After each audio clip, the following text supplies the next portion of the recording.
In this video, I want to give you some tips for making your Facebook ads stand out. Now, when you're advertising on Facebook, you're going to be allowed to have an image on your advertisement. And this is very powerful because it's the thing that people will see before they actually read the text. They'll see the image and the text comes later. That's just the way your brain works. So when you're using images, you should use quality images. Preferably, you should use ones taken specifically for the ad. Or failing that, you want to get some professional images from a photo library, and there are lots of them online. But you want to make sure, first of all, that they look good. Secondly, that they adequately relate to what you're advertising. I know some people say, oh, do something completely different because then it'll stand out. Well, maybe. But as a general rule, you want to make sure that if, like in the last slide, we were showing an image of a dessert, you would want to make sure that that image fitted something to do with desserts. You wouldn't want to have something like that for selling, jeans or something like that. You want to make sure that it does actually relate to what you're advertising. Very importantly, you must make sure that you own the copyright or have the rights to use this particular photograph. You can't just simply go to Google Images, grab something offline from somebody else's site and then use that in your Facebook ad. That's going to land you in a whole heap of trouble. So basically make sure that you own the copyright or that you have the adequate rights to be able to use these images. And also, you want to make sure that they're not likely to be seen on another ad, because that is going to destroy your credibility. So you want to make sure that it is a unique ad. And as I was saying earlier, that's really why you want to make sure that you have a picture that has been taken specifically for this ad, for you or by you, and for no other purpose. Something else that you want to do in your ad is to use compelling copy. You want to draw people in by appealing to both their emotional and to their logical side. So you want to appeal to head and heart in equal proportion. You also want to have a strong call to action. You want to make sure that when people see your ad, they feel it's compelling to go ahead and click through and either make the purchase or go to your website or go to your Facebook page or whatever it is that you want them to do. But you must have a strong call to action. You should also use social proof to back up any claims that you have in your ad. And a good way to do that is to use testimonials. And if you're running a video ad, for example, getting video testimonials from previous customers can be very, very powerful indeed. But whatever you do, the testimonials should be genuine. You mustn't make them up. They must be real customers giving their real opinion.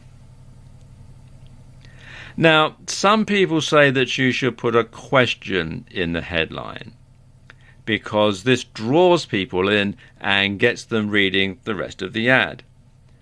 And especially if it's a question your audience can answer yes. Above all else, you should be credible. If your ad makes outrageous claims, then no one is going to take it seriously. So, for example, if you're advertising a make money online product and you're saying, you can make $1 million by this time next week, no one's going to take it seriously. But if the claim is you can make $1,000 by this time next month, well, maybe that has a bit more credibility. Most people are not stupid. They can tell when you're making some outrageous claim that simply doesn't make any sense. You can also use the psychology of color to your advantage. And this is something that works on a sort of a subtle, subconscious sort of level. studies have proven that older people tend to like blue, purple, and green, whereas younger people prefer yellow, red, and orange. So you can build this sort of thing into your advertisement. In fact, you can actually take it a step further because different colors tend to relate to different things. For example, yellow tends to convey optimism, clarity, and warmth. Orange is considered friendly, cheerful, and confident. Red is exciting, youthful, and bold. People associate purple with things that are imaginative and creative. With blue, people tend to associate it with things being dependable, trusting, and wise. Green tends to be associated with things that are peaceful, healthy, and associated with growth.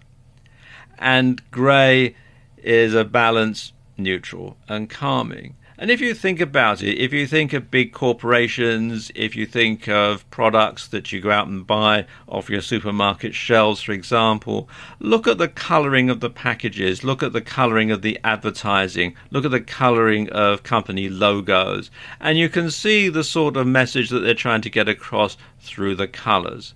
And you can do that too in your Facebook ad. And finally, when it comes to your ad, don't sell. Now, I know that sounds counterintuitive, but people don't like to be sold to. And the best ads never feel like ads. So if you want people to care about your product or service, you need to make them feel like you're delivering a solution to a problem or a need that they're facing. And one good way to come up with ideas is to look at other successful ads in other niches and apply those strategies and tactics to your own advertisement.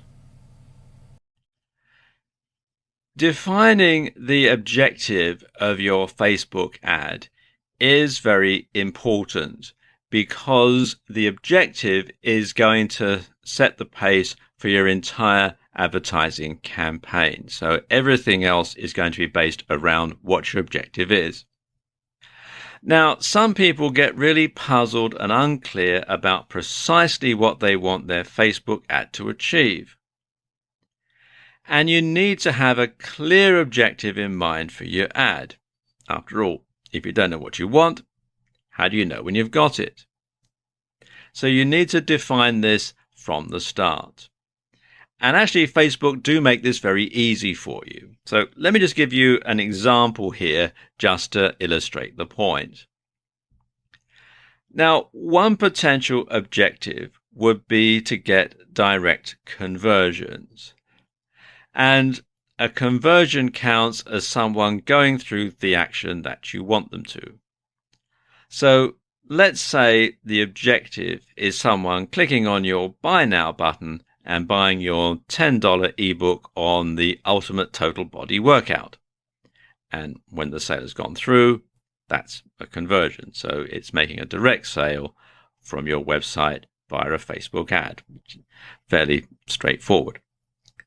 So what you do for this ad is you would target people who were in their 20s or 30s, or perhaps older, who listed the gym or fitness as a hobby in their Facebook profile. Next, you will create an ad that would show either in the sidebar or in their home feed.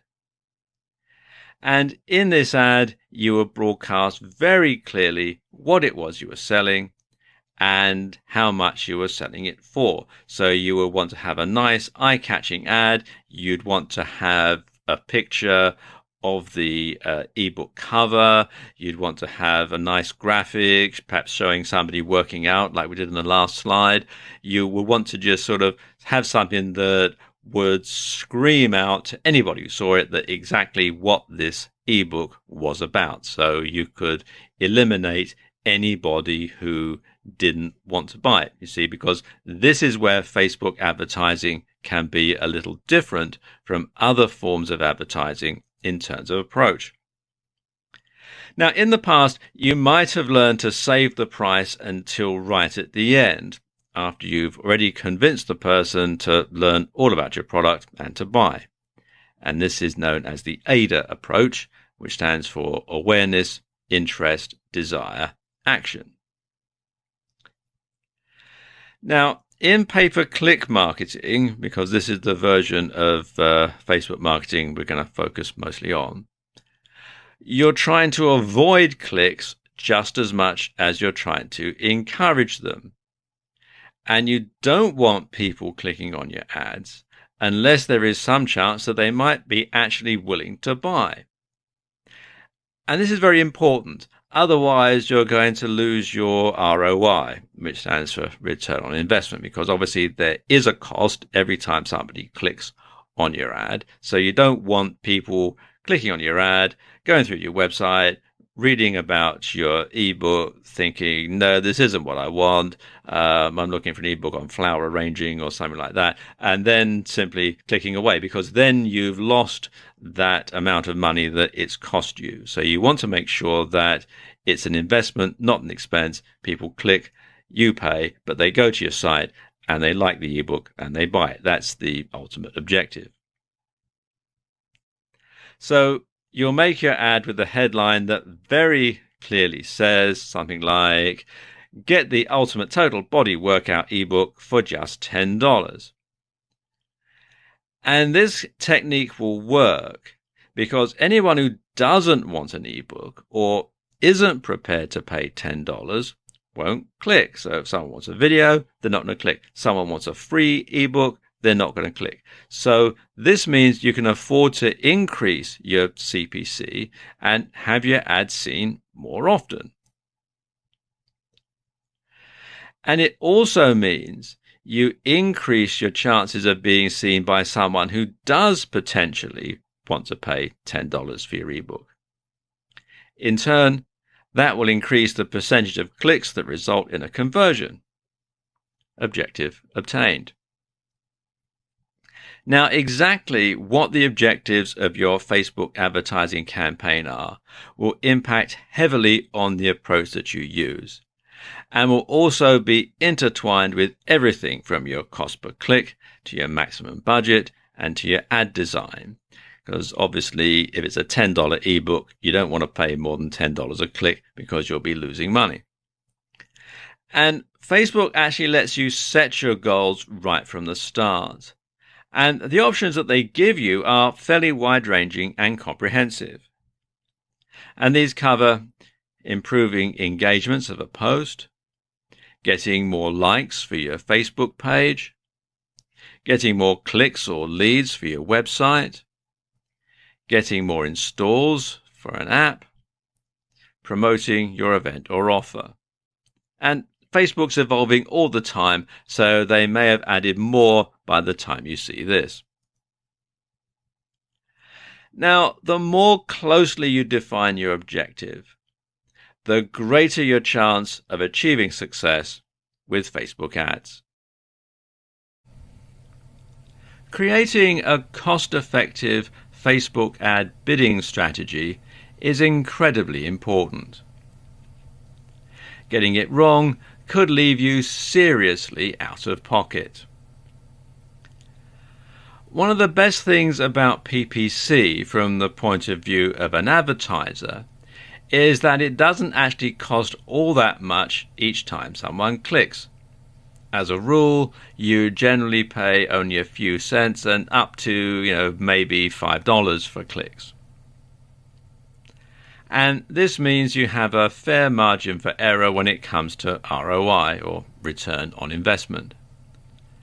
And if you're selling a product on your site, and let's say you make about $30 profit per sale, then you only need a small percentage of those clicks to actually result in a purchase to make a profit. Another great advantage of PPC marketing like this is there's no set cost for your clicks and the minimum spend is tiny. And this is how a huge company like Amazon can afford to spend hundreds of thousands of dollars on their Facebook advertising, while smaller businesses and entrepreneurs can also afford to pay for some ads and compete with them on a level playing field. And it's highly adaptable, and it gives you a gigantic advantage if you have a limited budget or when you're just starting out. Okay, I know what you're thinking. If there's no set budget, how can you calculate how much you're going to pay? Well, Facebook make this quite easy for you. Now, essentially, this works on a bidding system where you set your CPC, your cost per click, and this defines how often your ad shows. Now, like all of us, Facebook wants to earn as much money as possible.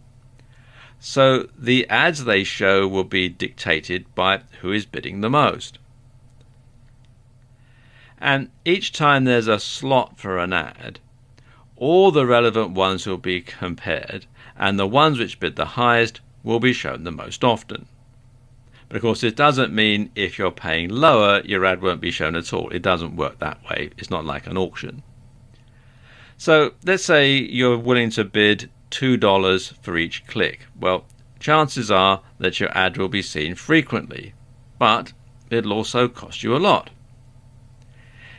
If you're only paying 5 cents for each click, your ad will be shown far more rarely. But at the same time, your overheads will be much lower each time someone does click on your ad. And another important factor to consider when making this decision is your overall budget. You can set a maximum budget with most forms of PPC, including Facebook advertising. And this allows you to set a cut-off point and a cap on how much you're going to spend. So, for example, if you were to set a daily budget of $100 and you were paying $1 per click, after your ad had been clicked on 100 times, reaching your daily limit of $100, your ad would stop showing and you wouldn't pay anything more. And this way, you'll be prevented from running up a massive bill. You can also pay per impression. And this means you'll pay each time your ad is shown. And this is the default setting for advertisers. But it's best avoided until you're certain that your ad is effective. Otherwise, you could end up paying for an ad that nobody clicks on. Unless, of course, you're looking for ways to build your brand and you're not interested about clicks. You just want to get out there. You just want to have people notice who you are and what your brand is, in which case paying by impression certainly makes sense. So, how much should you bid? Well, that's going to depend on how competitive your niche and your keywords are. You can choose either automatic bids, and this means that Facebook bids for you, or you can choose to enter a bid manually. So, if you're just starting out, it's probably best to use automatic bidding to begin with. Now, bear in mind that Facebook want to make money from you, so initially they're going to set this figure quite high, but because you may not know exactly what is a good bid and what is a bad bid, you're probably going to have to go along with it just to begin with. But the best strategy that I can think of is to keep it at automatic for a couple of days and see how well your ad performs, and see how often it's being shown, see how many clicks you're getting, etc., etc. Then cut the CPC down and see how often your ad shows. And you want to keep reducing it until your ad is showing less often than you want it to, and then you put the CPC up a bit so that it starts showing more frequently. And monitor your stats. Now, Facebook provides you with quite a lot of stats, so you want to monitor those and keep track of how your ad is performing. Next thing you want to do is to cut the daily budget down to one that you can comfortably afford. Now, remember, Facebook will set it for how much they want you to spend. So you want to cut it down to something that you can afford regardless of the CPC, because after all, we don't want to run up a huge bill and get into debt or anything like that. So once you've done this, you just have to experiment and tweak and test your ad for the best conversion. And it's something that you just have to play by ear most of the time, because there are so many different variables depending on your niche, on the keywords that you're going after, on your target audience, and so on. So there is no hard and fast rule. You just have to play it by ear and work through, tweak, test, improve, and so on. And then eventually you'll get to a point where your ad is performing optimally, and then you can just simply perhaps roll it out to a wider audience. But that is the best way that I know of to create a Facebook ad bidding strategy.